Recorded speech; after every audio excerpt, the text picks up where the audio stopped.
नमस्कार, news Hunt में आपका स्वागत है। मैं वारिस मिर्जा। जी हाँ, आज हम बात कर रहे हैं बिहार की राजनीति। जी हाँ, लोक जनशक्ति पार्टी और लोक जनशक्ति पार्टी रामविलास में खींचतान हो गई है चाचा भतीजे में। कभी चाचा कह रहे हैं कि हाजीपुर से वो सबसे ज्यादा वोटों से जीत हासिल करेंगे पूरे लोकसभा चुनाव में, तो वहीं अब भतीजे चिराग पासवान ने साफ कह दिया है कि वो उनके पिता के खून पसीने से सींची हुई क्षेत्र है जिसमें वो खुद चुनाव लड़ेंगे।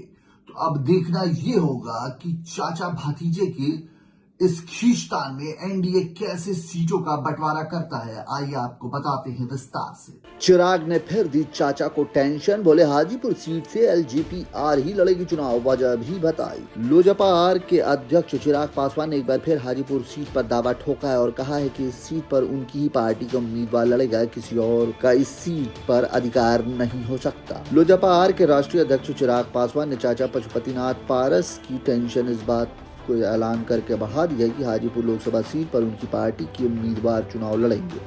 चिराग ने हाजीपुर सीट को अपनी पार्टी की परंपरागत सीट बताया और कहा कि लोजपा के संस्थापक और उनके पिता ने इस क्षेत्र को अपने खून पसीने से सींचा है, ऐसे में किसी और का इस सीट पर अधिकार नहीं हो सकता।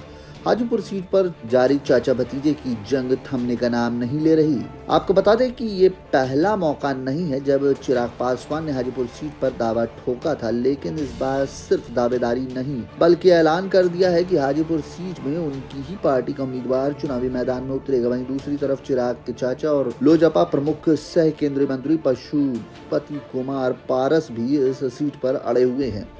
कुछ दिन पहले दिए गए अपने बयान में जीत का दावा करते हुए उन्होंने कहा था कि हाजीपुर सीट से वो 2024 का लोकसभा चुनाव बिहार में सबसे अधिक वोटों से जीतेंगे। यही नहीं, पशुपति पारस ने खुद को एनडीए का ईमानदार सहयोगी बताते हुए चिराग पासवान पर निशाना साधते हुए कहा था कि उनके एनडीए से संबंध 36 का है, 3 इधर और 6 उधर है। अपनी पार्टी के सांसदों की संख्या बताते हुए कहा था कि हाजीपुर सीट से उनका कोई हक नहीं छीन सकता। और जब चिराग पासवान इस सीट पर हक जता रहे हैं तो सोमवार को राजधानी पटना में मीडिया कर्मियों से बातचीत के दौरान चिराग पासवान ने कहा कि 16 जनवरी को हाजीपुर बिहार फर्स्ट संकल्प महासभा का आयोजन ऐतिहासिक होगा।